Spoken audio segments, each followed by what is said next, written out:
Good evening प्यारे बच्चों, क्या हाल चाल। सारे बच्चे मस्त होंगे, व्यस्त होंगे और अपनी पढ़ाई में ध्यान दे रहे होंगे। ठीक है, तो आज हम लोग बेटा पढ़ने वाले हैं। हमने जैसा कि पहले बोला था कि आपकी जो क्लास चलेगी वो रिवीजन क्लास चलेगी, है ना। अब आपकी क्लास कौन सी चलेगी? अब आपकी क्लास में चलेगी वो बेटा रिवीजन क्लास चलेगी। और रिवीजन क्लास के लिए अब आगे बढ़ते हैं। तो हमने जो डिसाइड किया है प्यारे बच्चों कि आपका जो चैप्टर नंबर 10 है वो बहुत ज्यादा इंपॉर्टेंट मुझे लगा है बोर्ड एग्जाम से। उस चैप्टर से बहुत सारे क्वेश्चन जो है वो पूछे जाते हैं। ठीक है, तो इसीलिए मैंने सोचा है कि क्यों ना इस चैप्टर का भी रिवीजन करा दिया जाए, क्योंकि इंपॉर्टेंट क्वेश्चन है तो उनका रिवीजन बहुत ही ज्यादा इंपॉर्टेंट हो जाता है हम लोगों के लिए। तो जो आपका चैप्टर नंबर 10 है उसका नाम है इलेक्ट्रोमैग्नेटिक इंडक्शन। ठीक है, ये क्या है? इस चैप्टर का प्यारे बच्चों नाम है। ठीक है, जिसे हिंदी में विद्युत चुंबकीय प्रेरण भी कहते हैं। ठीक है, तो इस चैप्टर के अंदर आपको जो भी आप पढ़ेंगे उनमें से बहुत सारे क्वेश्चन ऐसे हैं जो बोर्ड एग्जाम में बार बार रिपीट हुए हैं। तो इसीलिए हम कोशिश करेंगे कि हम उन क्वेश्चंस को बहुत ही बेहतर तरीके से तैयार करें और बोर्ड एग्जाम में हम उसको इतनी अच्छी तरीके से करके आए कि उसमें हमारे कोई भी नेगेटिव मार्किंग ना हो, यानी कोई भी मार्क्स हमारा ना कटे। ठीक है प्यारे बच्चों, तो देखते हैं पहला जो हमारा क्वेश्चन है वो चुंबकीय फ्लक्स का है। ठीक है, यानी पहली जो हेडिंग है हमारी वो चुंबकीय फ्लक्स की है, क्योंकि यहाँ पे स्टार्टिंग जब इलेक्ट्रोमैग्नेटिक इंडक्शन की होती है या विद्युत चुंबकीय प्रेरण की होती है तो उसमें पहली कंडीशन क्या है? हमारी चुंबकीय फ्लक्स ही है। क्योंकि जब तक हम इसके बारे में नहीं जानेंगे तब तक हम इसके आगे के जो भी गुण है उनके बारे में हम नहीं जान पाएंगे, या जो भी घटनाएं हैं उनके बारे में हम नहीं जान पाएंगे। तो चलिए बढ़ते हैं चुंबकीय फ्लक्स की तरफ। क्या होता है? तो बेटा चुंबकीय फ्लक्स में होता क्या है? कोई चुंबकीय क्षेत्र है जो कि कैसा है? जो कि एक समान है, बिल्कुल एक समान कोई चुंबकीय क्षेत्र है। ठीक है, अगर उसके अंदर हम कोई एक ऐसा पृष्ठ रख दे जिसमें से जितनी भी बल रेखाएं गुजरे वो कैसी गुजरे? वो लंबवत गुजरे। तो उस कंडीशन पर उस बल रेखाओं की संख्या को ही हम क्या कह देते हैं प्यारे बच्चों? चुंबकीय फ्लक्स कह देते हैं। ठीक है, कोई डाउट? चुंबकीय फ्लक्स क्या होता है? जब किसी एक समान चुंबकीय क्षेत्र में कोई पृष्ठ या क्षेत्रफल का पृष्ठ रख दिया जाता है तो उस कंडीशन में उसमें से जितनी भी बल रेखाएं पासिस होकर जाएंगी उन सभी बल रेखाओं की संख्या को क्या कहते हैं प्यारे बच्चों? चुंबकीय फ्लक्स कहते हैं। जैसा कि हमने यहाँ पे पहले से ही लिख रखा है कि किसी एक समान चुंबकीय क्षेत्र में स्थित किसी पृष्ठ के अविलंबवत गुजरने वाली बल रेखाओं की संख्या को चुंबकीय फ्लक्स कहते हैं। दरअसल अगर वैद्युत फ्लक्स की बात करते प्यारा बच्चा तो क्या होता? वैद्युत फ्लक्स की अगर हम बात करते हैं तो उसको रिप्रेजेंट करते हैं फाई ई से, उसको रिप्रेजेंट करते हैं फाई ई से। लेकिन यहाँ पर बात काय की हुई है? बात हुई है चुंबकीय फ्लक्स की, तो इसीलिए इसको रिप्रेजेंट करेंगे फाई बी से। ठीक है, यानी कह सकते हैं कि फ्लक्स जो होता है वो फाई से डिनोट किया जाता है। लेकिन अगर वैद्युत फ्लक्स है तो उसके नीचे क्या लगा देते हैं? ई लगा देते हैं। और अगर चुंबकीय फ्लक्स है तो बी लगा देते हैं, जिससे इसका क्या है हमें पहचान हो जाती है कौन सा चुंबकीय फ्लक्स है या फिर वैद्युत फ्लक्स है। ठीक है, फार्मूला इसमें क्या क्या चीजें जरूरी होती है बेटा? जैसा कि हमने अभी चुंबकीय फ्लक्स के बारे में जाना तो हमने जाना कि चुंबकीय फ्लक्स में सबसे पहली जरूरी चीज है वो है चुंबकीय क्षेत्र, और उसके बाद में जो हमने पृष्ठ उसके अंदर रखा है। ये दोनों चीजें इंपॉर्टेंट है, इसीलिए मैंने लिखा है फ्लक्स फाई बी बराबर B vector dot A vector. B vector इसीलिए लिखा है क्योंकि चुंबकीय क्षेत्र प्यारे बच्चों जो होता है वो एक सदिश राशि होता है। ठीक है, चुंबकीय क्षेत्र क्या होता है? एक सदिश राशि होता है। जबकि क्षेत्रफल वैसे तो सामान्यतः अदिश राशि है, लेकिन अगर इसको किसी भी क्षेत्र में उठाकर रख दिया जाता है तो उस कंडीशन पर ये क्षेत्रफल भी क्या बन जाता है प्यारे बच्चों? एक सदिश राशि बन जाता है। इसीलिए हमने दोनों जगह पर क्या लिखा है? हमने वेक्टर लगाया है, B vector dot A vector, यानी चुंबकीय क्षेत्र सदिश इनटू क्षेत्रफल सदिश। ठीक है प्यारे बच्चों, इसके बाद में अगर हम वेक्टर को हटाते हैं, अगर हम क्या करते हैं यहाँ से वेक्टर को हटाते हैं तो एक एंगल साथ में आएगा, वो कौन सा आएगा? cos theta. ठीक है, क्योंकि ये हमारी जो है वो स्केलर प्रोडक्ट है। क्या है? स्केलर प्रोडक्ट है, अदिश गुणनफल है, इसीलिए यहाँ पर जो एंगल आएगा वो cos थीटा आएगा। ठीक है, चूंकि फ्लक्स के मात्रक की बात करते हैं तो यहाँ पर जो फ्लक्स का मात्रक होता है प्यारे बच्चों वो होता है वेबर। ठीक है, फ्लक्स का मात्रक क्या होता है? वेबर होता है। लेकिन अगर सीजीएस पद्धति की बात करें तो सीजीएस पद्धति में ये मात्रक जो होता है वो मैक्सवेल होता है। ठीक है, सीजीएस पद्धति में चुंबकीय फ्लक्स का मात्रक क्या होता है? मैक्सवेल होता है। अगर अन्य मात्रकों की बात करें प्यारे बच्चों तो अन्य मात्रकों में न्यूटन मीटर प्रति एम्पीयर भी आता है, और विमीय सूत्र की अगर बात करें तो ml² t की पावर -2 A इनवर्स इसका विमीय सूत्र होता है। ठीक है, ये विमीय सूत्र हम इस वाले फार्मूले से भी निकाल सकते हैं, कोई प्रॉब्लम नहीं है। न्यूटन आप समझ रहे हो कि बल की विमा है, और बल की जो विमा होती है वो बेटा क्या होती है, ml² t की पावर -2। यहाँ पर अगला मीटर है तो मीटर का L हो जाएगा अपॉन में एम्पियर, एम्पियर का ए होता है। ठीक है प्यारे बच्चों, एम्पियर का क्या होता है, ए होता है। ठीक है, तो यहाँ पर आप देख पा रहे हैं, जैसा कि आप लोग देख पा रहे हैं कि यहाँ पे एल कितना हो जाएगा, एल यहाँ पर डबल हो जाएगा प्यारे बच्चों, एल कितना हो जाएगा, एल डबल हो जाएगा। तो ml² t की पावर -2 A इनवर्स क्या है, इसकी विमा निकल कर आ गई है। ठीक है, तो यहाँ पे कोई डाउट वाली बात नहीं है, आप लोग इस वाले मात्रक से इसका विमीय सूत्र निकाल सकते हैं। इसके बाद बढ़ते हैं नेक्स्ट पेज पे। जो अगला हमारा स्लाइड है उसपे हमारा विद्युत चुंबकीय प्रेरण की घटना है कि विद्युत चुंबकीय प्रेरण की घटना क्या होती है। दरअसल ये बेटा जो घटना है, इसी घटना के ऊपर क्या है, हमारे चैप्टर का नाम है। यानी यहाँ से आप समझ सकते हैं कि ये जो घटना है, ये जो प्रक्रिया है वो कितनी ज्यादा इंपॉर्टेंट है इस चैप्टर के लिए, या कितनी ज्यादा इंपॉर्टेंट होने वाली है इस चैप्टर के लिए, क्योंकि आप सभी लोग जानते हैं कि ये जो घटना है, इसी घटना के ऊपर आधारित पूरा क्या है, पूरा चैप्टर है। ठीक है, तो सबसे पहले जो हमारा मेन, ठीक है, मेन टॉपिक है उसको कवर बहुत अच्छी तरीके से करेंगे कि विद्युत चुंबकीय प्रेरण क्या होता है, इलेक्ट्रोमैग्नेटिक इंडक्शन क्या होता है। दरअसल बच्चा होता क्या है कि जब किसी चुंबकीय क्षेत्र में किसी कुंडली को रखा जाता है और उस कुंडली को रखने के बाद अगर उसको हम घुमाते हैं प्यारे बच्चों, तो घुमाने से क्या होगा, उसमें से जितनी भी बल रेखाएं गुजरेंगी उन सभी बल रेखाओं की संख्या में लगातार परिवर्तन होगा, जिसके कारण फ्लक्स परिवर्तन होता है, और फ्लक्स परिवर्तन होने के कारण कुंडली में एक विद्युत वाहक बल उत्पन्न हो जाता है। अगर कुंडली एक बंद लूप है, अगर कुंडली कैसी है प्यारे बच्चों, कुंडली सामान्यतः बंदी होती है। परिपथ की बात करें, अगर परिपथ खुला है तो खुले परिपथ में सिर्फ एक ही चीज उत्पन्न होती है, वो हमारी होती है ईएमएफ। ठीक है, अगर परिपथ खुला है तो उसमें एक ही चीज उत्पन्न होगी, वो क्या होगा, ईएमएफ। लेकिन करंट जो है वो बेटा उत्पन्न नहीं होती है। अगर यहाँ पर कुंडली यूज करते हैं यानी बंद परिपथ यूज करते हैं तो उस कंडीशन में क्या होता है, हमारी करंट भी उत्पन्न होती है। प्यारे बच्चों याद रखेंगे, तो वही लाइन लिखा है यहाँ पे, जरूरी नहीं कि हम कुंडली को ही घुमाएं। ठीक है, यहाँ पे बहुत सारे बच्चों के माइंड में ये बात आई होगी कि कुंडली को घुमाने पर ही फ्लक्स परिवर्तन होता है या कुछ और भी एक्टिविटी होती है जिसको हम क्या करें, जिसको करने से भी फ्लक्स में परिवर्तन हो सकता है। तो बिल्कुल बच्चा, परिवर्तन हो सकता है। अगर हम कुंडली ना घुमाना चाहे तो ना घुमाएं, लेकिन हम चुंबकीय क्षेत्र को भी बार बार घुमा सकते हैं, यानी चुंबकीय क्षेत्र में भी परिवर्तन कर सकते हैं। अगर चुंबकीय क्षेत्र में प्यारा बच्चा परिवर्तन करेंगे तो उस कंडीशन पर भी क्या होगा, हमारा ईएमएफ उत्पन्न होगा, जनरेट होगा। इंडक्शन करंट जो है वो बेटा क्या होगी, वो उत्पन्न होगी। ठीक है, तो चलिए बढ़ते हैं। जो हमने लिखा है कि जब किसी कुंडली को चुंबकीय क्षेत्र में तेजी से घुमाया जाता है तो कुंडली से गुजरने वाली फ्लक्स रेखाओं में परिवर्तन होता है। ठीक है, जिससे कुंडली में एक विद्युत वाहक बल तथा प्रेरित धारा उत्पन्न हो जाती है। इस घटना को विद्युत चुंबकीय प्रेरण कहते हैं। ठीक है, ये हमारा क्या है, ये हमारा इसका थ्योरी है। नोट पॉइंट में मैंने ऑलरेडी लिख रखा है कि यदि परिपथ खुला है तो सिर्फ विद्युत वाहक बल उत्पन्न होगा, परंतु यदि परिपथ बंद है, एक कंडीशन ऐसी आती है कि परिपथ हम बंद रखते हैं तो उस कंडीशन में प्यारे बच्चों क्या है, प्रेरित धारा भी उत्पन्न होगी। ठीक है, दरअसल आपके लोगों के लिए एक बात और बताना चाह रहा हूं मैं कि जो प्रेरित धारा उत्पन्न होती है प्यारे बच्चों, इस प्रेरित धारा की दिशा जो होती है, प्रेरित धारा की दिशा कैसी होती है, प्रेरित धारा की दिशा मुख्य धारा के, प्यारे बच्चों, मुख्य धारा के विपरीत होती है। ठीक है, ये पॉइंट याद रखेंगे, बहुत ही अच्छा पॉइंट है ये। ठीक है, प्रेरित धारा की दिशा प्यारे बच्चों कैसी होती है, प्रेरित धारा की दिशा मुख्य धारा के विपरीत होती है। ठीक है, ये आप याद रखेंगे। इसके बाद बढ़ते हैं नेक्स्ट टॉपिक की ओर। नेक्स्ट टॉपिक प्यारे बच्चों हमारा क्या है, लेंज का नियम। प्यारे बच्चों लेंज का नियम, ये एक इंपॉर्टेंट क्वेश्चन है आपके यूपी बोर्ड के परीक्षा एग्जाम की दृष्टिकोण से भी, क्योंकि लेंज का नियम कई बार पूछा जा चुका है। ये 1 नंबर में आता है। अगर इसकी व्याख्या भी करने के लिए आती है प्यारे बच्चों, तो ये जो क्वेश्चन है वो 2 या 3 नंबर में भी आपको प्राप्त हो सकता है। ठीक है, तो लेंज का नियम क्या है, ठीक है, what is the Lenz law.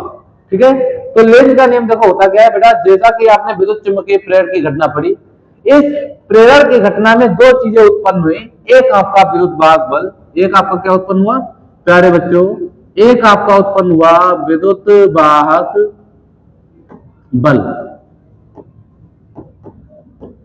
और दूसरी चीज जो आपकी प्यारे बच्चों उत्पन्न हुई है वो क्या उत्पन्न हुई है, वो उत्पन्न हुई है प्रेरित धारा अगर कुंडली बंद है।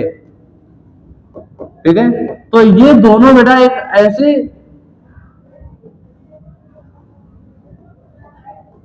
ये दोनों क्या है, ये दोनों एक ऐसे गुण हैं जो उत्पन्न हुए हैं कुंडली में, जो उसी कारण का विरोध करते हैं। जो किसका विरोध करते हैं, उसी कारण का विरोध करते हैं जिसके द्वारा ये क्या होते हैं प्यारे बच्चों, उत्पन्न होते हैं।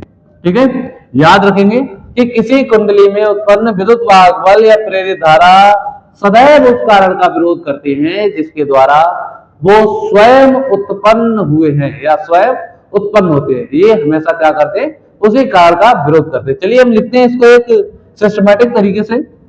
ठीक है, क्योंकि बहुत से बच्चे ऐसे होंगे जिन्होंने अभी तक सोचो कि एग्जाम आ चुके हैं, नोट्स नहीं बनाए, लेकिन कोई दिक्कत नहीं, यहाँ पे हम आपको क्या है एक पीडीएफ तैयार करेंगे जो हमारे डिस्क्रिप्शन बॉक्स में आपको मिल जाएगी। इस पीडीएफ को आप निकलवा भी सकते हैं और ना निकलवाए तब भी कोई दिक्कत नहीं, मोबाइल में अपने क्या है इसको सेव कर सकते हैं या नोट्स अपना बना सकते हैं। फिलहाल अब नोट्स बनाने का टाइम है नहीं। कोशिश करिएगा कि आप क्लास में ही ज्यादा से ज्यादा और बेहतर से बेहतर समझने की कोशिश करें। ठीक है, तो नोट्स तो बनाने की ज्यादा जरूरत है नहीं फिलहाल, मेरे ख्याल से आप इसको क्या करेंगे पीडीएफ को सेव कर लेंगे। ठीक है, तो लेंज का नियम क्या है, विद्युत चुंबकीय प्रेरण की घटना में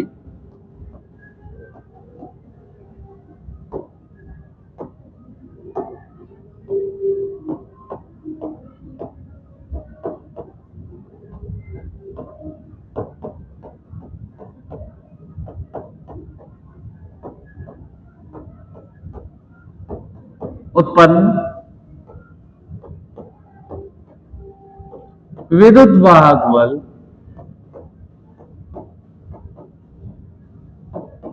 इसको बेटा शॉर्टकट में ईएमएफ भी कहते हैं। क्या प्यारे बच्चों कहते हैं, ईएमएफ या प्रेरित धारा की दिशा सदैव ऐसी होती है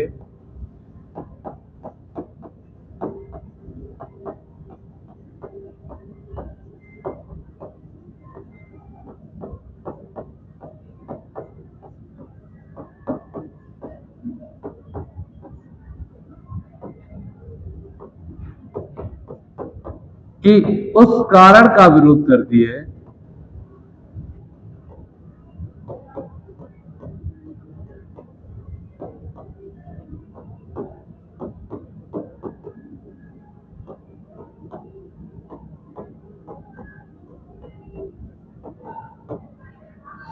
जिसके द्वारा उत्पन्न होती है।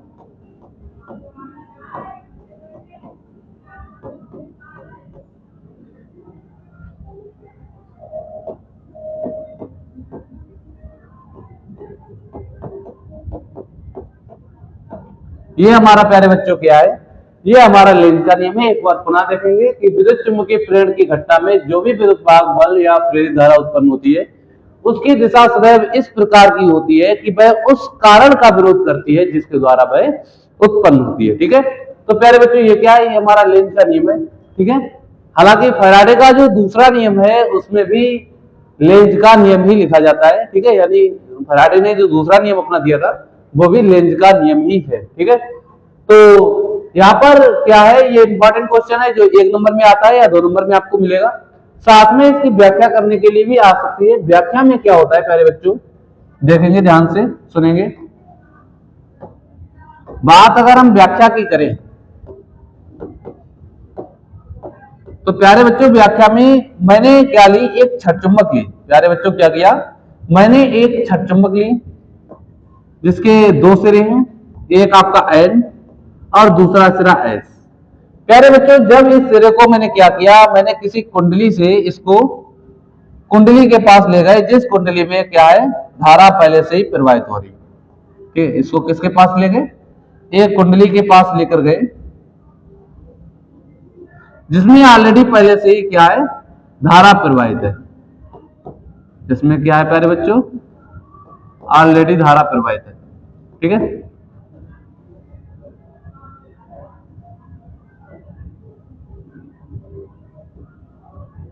इस कुंडली में ऑलरेडी धारा प्रवाहित है। जब हम इस कुंडली को प्यारे बच्चों क्या करते हैं, इस कुंडली को इस चुंबक को इस कुंडली के पास लेकर जाते हैं, तो इस कुंडली का जो चुंबक के पास वाला सिरा है वो भी कैसा हो जाएगा, वो भी साउथर्न हो जाएगा, वो भी दक्षिणी सिरा बन जाएगा, और दूसरा सिरा नॉर्थ बन जाता है।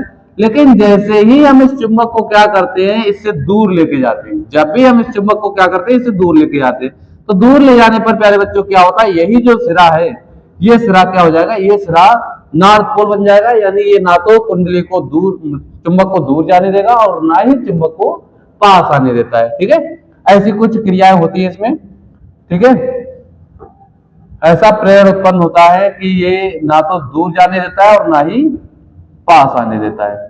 ठीक है, तो इस तरह का कुछ डायग्राम है, जैसा कि आप देख पा रहे हैं। इस कंडीशन में क्या होगा, इस कंडीशन में ये जो है साउथ पोल, ये जब दूर जाएंगे प्यारे बच्चे, ये कहां जाएंगे, जब ये दूर जाएंगे तो ये यहां से हट जाएगा।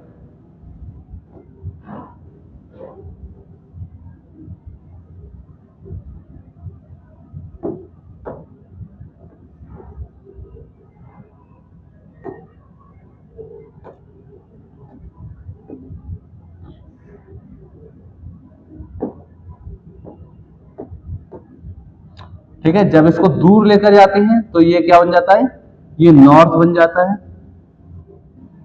और ये साउथ हो जाता है। मतलब वो तो साउथ रहेगा ही रहेगा, लेकिन कुंडली में अपने आप इस तरह से परिवर्तन होता है कि जो साउथ वाला सिरा था वो क्या बन जाएगा प्यारे बच्चों, नॉर्थ बन जाएगा।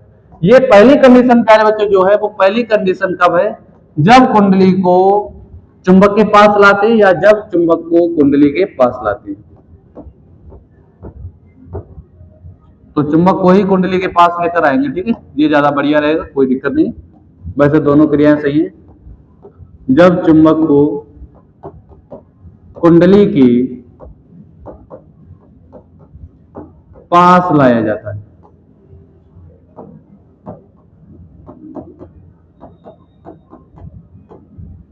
दूसरी कंडीशन जो हमारी प्यारे बच्चों है वो कब है, जब चुंबक को कुंडली से दूर ले जाया जाता है।